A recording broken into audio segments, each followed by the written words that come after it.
Imagine how destroyed the disciples would have felt days after the crucifixion.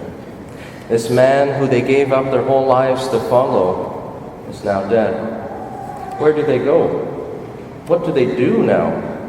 They had listened to his teachings, witnessed his healings, many miracles. Think about the feeding of the 5,000, the raising of Lazarus from the tomb, calming the storm, walking on water.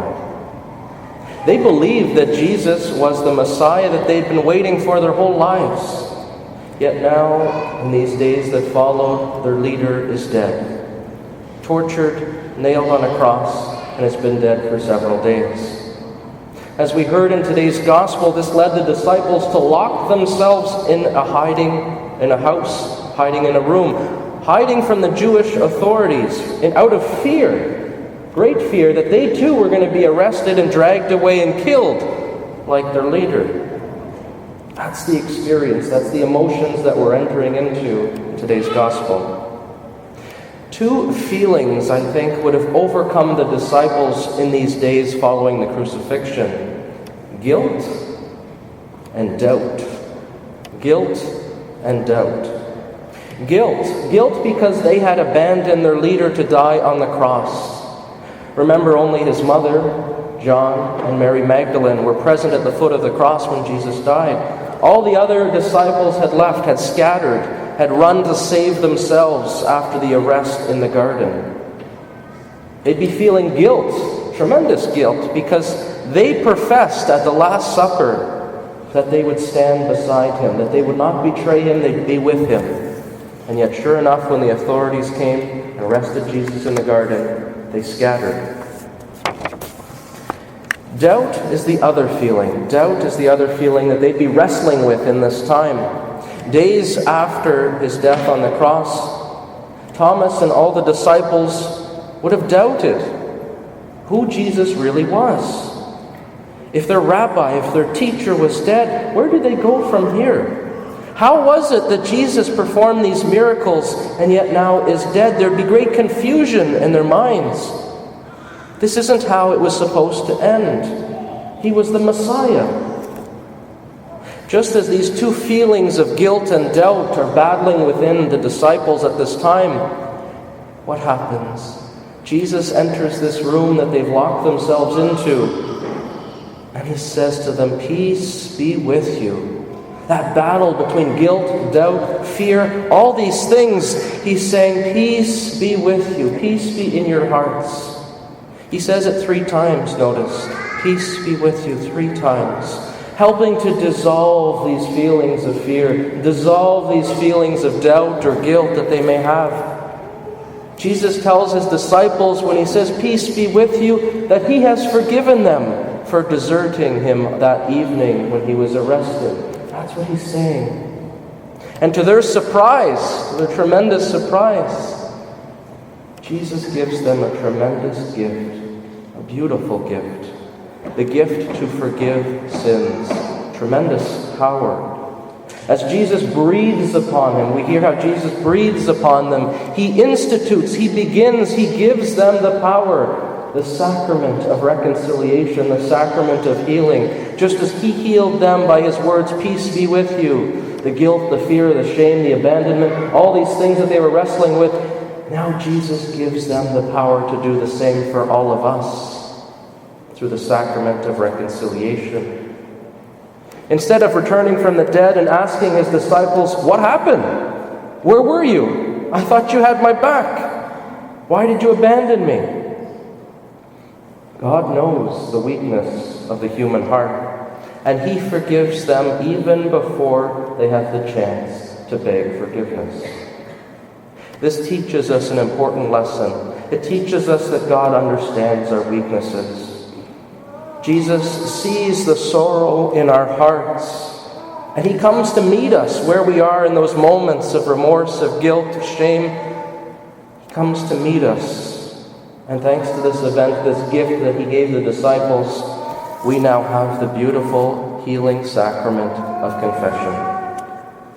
This gift to the church, in fact to all the disciples of Christ, It's so special. It's so special. Notice how it's the first thing. Of all the things Jesus could have done when he came back, the first thing that he does is he gives them the sacrament of healing. God knew that we would need forgiveness. And this sacrament to dissolve guilt, shame, the stain of sin, the ability to make things right in the eyes and relationship of God when we fall to sin or our own selfish desires. Doubt was that other feeling that the disciples were facing after Jesus died on the cross. We hear that this doubt was exemplified by Thomas's famous words, "Until I see the mark of the nails in his hands, and until I put my hand in his side, I will not believe." Those are the words of someone tremendously wounded. Don't mess with my heart anymore. And the other disciples and Mary Magdalene, they tell him, "We've seen the Lord." Thomas wasn't there. These words of doubt, it's coming from a wounded and broken heart, someone who is grieving deeply, someone who loved Jesus greatly. And he's saying, "Don't tear my heart apart again." Sure enough, Jesus addresses this doubt. He restores the faith of all of his disciples by appearing to them multiple times.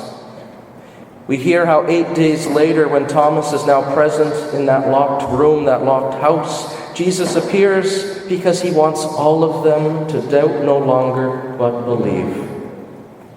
Jesus then invites Thomas, as we heard, to put his hands in his wounds, touch my side, to see where the spear pierced my heart. Thomas is the only disciple that's left who hasn't exactly seen the Lord until this moment. And sure enough, his response is more dramatic and more heartfelt than maybe the others have been described. I imagine him dropping to his knees in wonder and in awe when he says those words, "My Lord and my God." Imagine the joy in his heart, the shock, the wonder, the awe, the happiness and joy. And how else would you or I respond if we were in Thomas's place?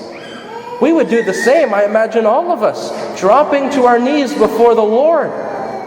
When we see the wounds and all doubt, all fear, everything, peace comes into our hearts. And we are calm again. We are overwhelmed now, no longer with a wrestling between guilt and shame and doubt and fear, but rather overwhelmed by joy. Our voices would join with Thomas's, and we too would say, "My Lord and my God." Friends, God knows the doubts that we carry in our hearts, even today. Jesus wants to strengthen our faith.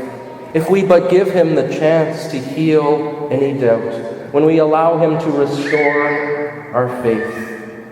So when we find ourselves doubting, maybe doubting God's goodness in our life, doubting God's presence in our life, doubting God hearing our prayers, doubting that maybe Jesus rose from the dead, doubting that God loves you dearly, as a beloved son, a beloved daughter of his, when we have some of these doubts in life, because they do come in times of crisis, times of difficulty or dryness in our spiritual life, I encourage you to make this very, very simple prayer.